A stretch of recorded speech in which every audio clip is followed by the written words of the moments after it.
One, that's specifically what they asked for was 97 Shawn. And the thing is, and so the only part that was ever frustrating was, you know, me having to do a lot of it on my own and sort of it constantly changing, week to week and of what we, originally had thought it would be. But then other than that, I mean, that's what everybody wanted. And look, I will say this, and it doesn't matter what I say, but you have to understand the wrestling business is always going to that's what we do, make things 10 times bigger. And the great thing about it is when we make it 10 times bigger, you guys make it 20 to 30 times bigger in your own minds, in your own world. And so the thing is, I'm no dummy. I know the past that I created. All I have to do is give you a hint of that, and you think I'm back. You think I'm rough. He's doing it again. And I don't mean it to be mean or cruel. It's just, the human wrestling fan is an easy thing to manipulate. God bless you. You know what I mean?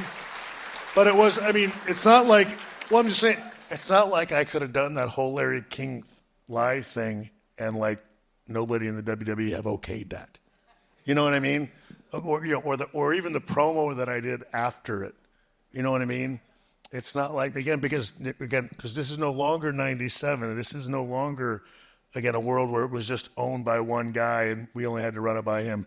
Now it is publicly traded. Now now things do have to get approved. So there wasn't. That's one of those things. That's a world again that. All I know is that I learned that that's a world that almost takes care of itself. And I don't mean it to be disrespectful, but that's the easiest world to work because you guys are constantly caught up in what you believe to be the real behind the scenes, and all you have to do is mess with the real behind the scenes a little bit. Feed that to you guys, and you're off and running with it. It's a piece of cake. You know what I mean? Well, I'm just saying, we as the Click, we did that all the time. That was one of the things we figured out early on is that, holy cow, and the locker room, half of them buy half of that stuff. So look, for what it's worth, the only people who are easier to work than you guys are the guys we're in the dressing room with. It's funny you say that because we did a show. We did a show in Glasgow once with Scott Hall, and we were talking to him about when they came back in 2002, the NWO thing. And I'd asked him, I said, was it difficult to go in that environment where people are kind of like, he was WCW, or whatever. And he talked about an interaction where the Dudley boys came up to him and said, hey, how's it going? And he was like, yeah, cool. Oh, your finish is the 3D? And they were like, yeah. And he was like, can't wait to kick out of it. And they got really annoyed, and he was like, don't worry, I'm only serious. And I guess that's kind of to your point. But you've talked before about in the Hogan thing that it was originally going to be a few matches. Maybe he would win one, you would win one, you'd have a rubber match. So looking back now on it with what it was, are you glad you did it? Is it something that you enjoyed doing when you look back? Yeah. Well, look, I'll put it. One, it was one of those things that for me, I don't care who you are, if you're in this line of work and even remotely in the same era as him. You want to say you were out there with the biggest. Say what you want, but he's the biggest name that this business, you know what I mean, will probably ever see or ever know. And so, look, it's one of those things that you just sort of go, again, same thing with Rick. It's one of those things that you, as a guy, well, I'm just saying, it's one of those things that, look, if you've got this, your own little checklist in your mind, to be able to say that. Because, again, I was a fan once too, and all of a sudden, then one day you're in the locker room with these guys, and it's like, oh my goodness, and then time goes on, then you're their peers and your friends or whatever, and then all of a sudden your business, whatever the case may be, but there's still a part of you is like, I would love to, that's one of the things I'd never done is been out there with Hulk Hogan, and he was back, and it seemed like, look, this is an opportunity for this to be able to happen. Anybody think anything's there? We got anything? And so, and everybody seemed to, think it was something that was viable. So I was definitely into it. Look, I will say that, again, it was originally wanted to be, just good guy versus good guy. And it was one of those things where, HBK just needed to know.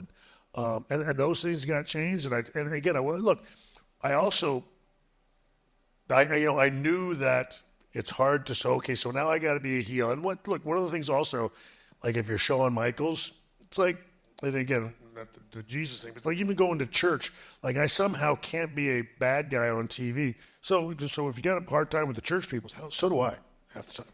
Because it's like, so I can't pretend to be something on TV and still go to church on Sunday because that somehow makes me, I'm acting. You know what I mean? And so, like, look, I got no idea what's going to happen when that Marine 6 movie comes out because I say bad words in it.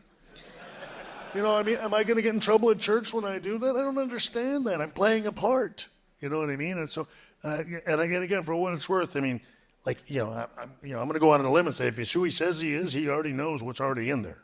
You know what I mean? So, and it's either okay or it isn't. And so, so it was that kind of stuff that even as a wrestling fan, I can't be a bad guy anymore without everybody thinking there's a part of me that's really bad. And then sometimes you go like, how many times do we have to go through this? So that's, to your point, that's the only part that gets a little, I guess, like frustrating about it is where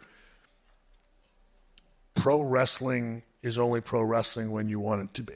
And I guess that's the thing that's always been, that's what frustrated the Click all those times way back when is that like it's all built on BS, but if we throw the BS out now, you don't like it.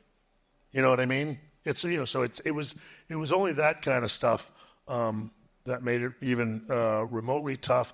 But I was very, again, thrilled to do it.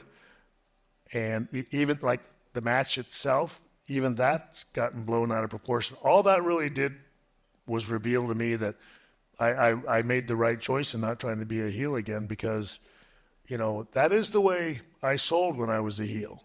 And now you fast forward to 2005 and that's known as overselling. I wouldn't be good at it. I mean, that's the thing because there was only, as I told people, there was only one thing I was trying to do, in that match. And it was a joke. It was a private joke between Kevin Nash and I. Everything else has turned out to have a life of its own, which just honestly, just shows that I'm no longer a good heel anymore because that's how I used to bump for everybody in 95 and nobody minded it. You know what I mean? Well, I'm just saying it's one of those things. I mean, Ziggler does it now and nobody calls it overselling. Well, I'm just saying. So I guess that's one of the things that, and that happens 100%, and I don't mean it to be, critical, and it's okay. But that happens 100% because I'm Shawn Michaels.